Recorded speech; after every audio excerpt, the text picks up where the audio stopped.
تو میں آپ کا مشکور ہوں کہ آپ یہاں تشریف لائے۔ اس وقت دو بڑے اہم ایشو ہیں۔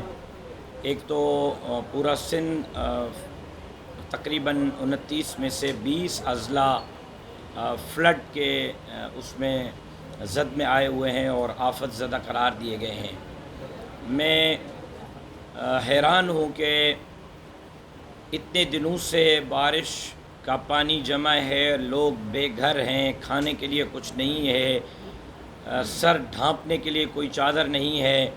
جناب بلاول بھٹو زرداری صاحب نے سیلاب اور بارش متاثرہ علاقوں کا دورہ بھی کیا۔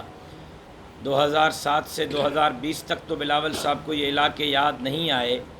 ان دنوں میں بلاول صاحب نے سیلاب متاثر علاقوں کا دورہ تو کیا، لیکن وہی پرانی روایات، میوزک پر، ڈھول پر، تھاپ پر کارکنان کو نچاتے رہے، بجائے اس کے کہ بلاول صاحب ان دنوں میں سیاسی پوائنٹ سکورنگ کرتے، غریبوں کے سر پر ہاتھ رکھتے، کوئی ایک ہی راشن کا کٹا تقسیم کر دیتے، کسی غریب کو کوئی ایک ٹینٹ اپنے ہاتھ سے دے دیتے تو شاید ان کے زخموں پر مرہم رکھنے کے برابر ہوتا۔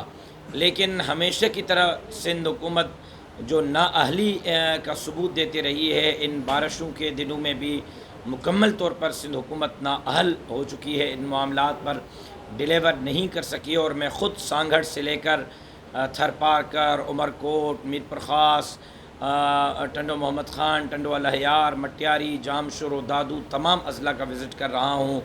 خود جا کر میں حالات دیکھ رہا ہوں، بہت مخدوش حالات ہیں۔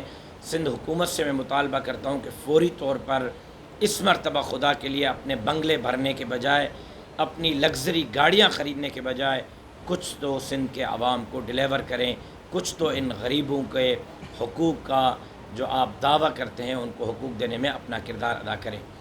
دوسرا مسئلہ